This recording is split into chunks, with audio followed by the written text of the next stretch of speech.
আসসালামু আলাইকুম ভিউয়ার্স।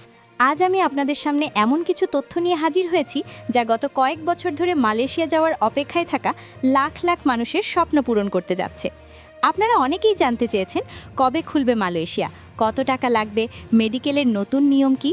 সব জল্পনা কল্পনার অবসান ঘটিয়ে সূত্র মারফত জানা যাচ্ছে যে আগামী 14ই মে থেকে অফিসিয়ালি চালু হতে যাচ্ছে মালয়েশিয়া কলিং ভিসা। শুধু তাই নয়, মালয়েশিয়ার প্রধানমন্ত্রী আনোয়ার ইব্রাহিম এবার কর্মীদের অধিকার আর খরচ নিয়ে এমন কিছু ঘোষণা দিয়েছেন যা আগে কখনো শোনা যায়নি। সরকার চাচ্ছে আপনারা ঈদের আগেই আবেদন করুন, কিন্তু কেন, আর প্রায় শূন্য মূল্যের ভিসার বাস্তবতা কতটুকু, সব জানতে ভিডিওটি একটুও না টেনে শেষ পর্যন্ত দেখুন।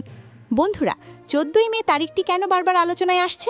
এর কারণ হলো মালয়েশিয়া সরকার তাদের অনলাইন রিক্রুটমেন্ট সিস্টেম বা পোর্টালটি নতুনভাবে আপডেট করছে।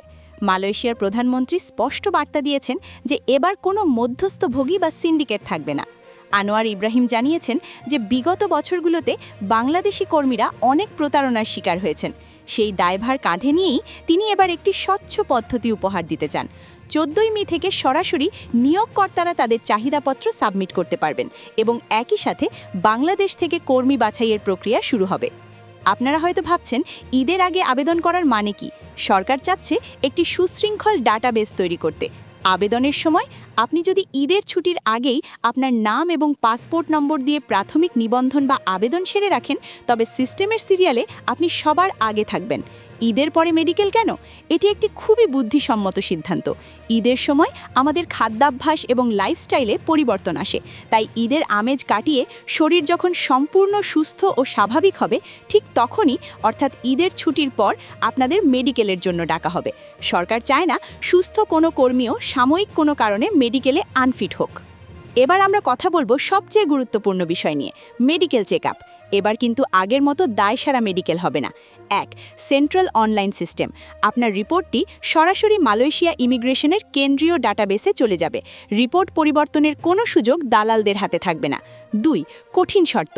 লিভার, কিডনি এবং সংক্রামক ব্যাধির পাশাপাশি এবার রক্তচাপ এবং দৃষ্টিশক্তির ওপর কঠোর নজর দেওয়া হবে। 3. অতিরিক্ত পরিবর্তন। এবার মেডিকেলের পাশাপাশি প্রার্থীর ফিটনেস টেস্ট বা শারীরিক সক্ষমতাও যাচাই করা হতে পারে কিছু সেক্টরের জন্য। তাই যারা মালয়েশিয়া যেতে চান, এখন থেকেই স্বাস্থ্যের দিকে নজর দিন। এখন আসি সবচেয়ে বড় প্রশ্ন, ভিসার দাম কত? সরকার বলছে প্রায় শূন্য মূল্য। এর পেছনে কিছু যুক্তি আছে।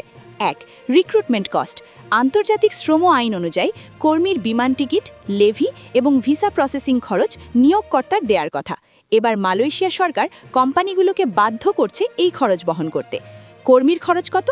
আপনাকে হয়তো পাসপোর্ট করা, পুলিশ ক্লিয়ারেন্স এবং বিএমইটি ট্রেনিংয়ের মতো ছোটোখাটো কিছু ফি দিতে হবে। সাবধানতা, যদি কোনো দালাল আপনার কাছে 3 লাখ বা 5 লাখ টাকা দাবি করে, তবে মনে রাখবেন তারা সরকারের নির্দেশ অমান্য করছে। সরকারি ঘোষণা অনুযায়ী সরাসরি এজেন্সির মাধ্যমে অগ্রসর হলে আপনার খরচ অনেক কমে আসবে। 14ই মের আগে আপনারা কি গুছিয়ে রাখবেন? 1. পাসপোর্ট।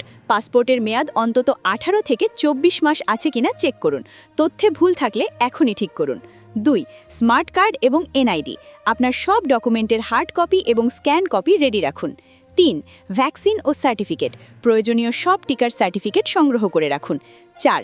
সতর্কতা, এখন থেকেই সামাজিক যোগাযোগ মাধ্যমে ছড়িয়ে পড়া ভুয়া অফার লেটার থেকে দূরে থাকুন। বন্ধুরা, মালয়েশিয়ার শ্রমবাজার এবার একটি নতুন দিগন্তে প্রবেশ করতে যাচ্ছে।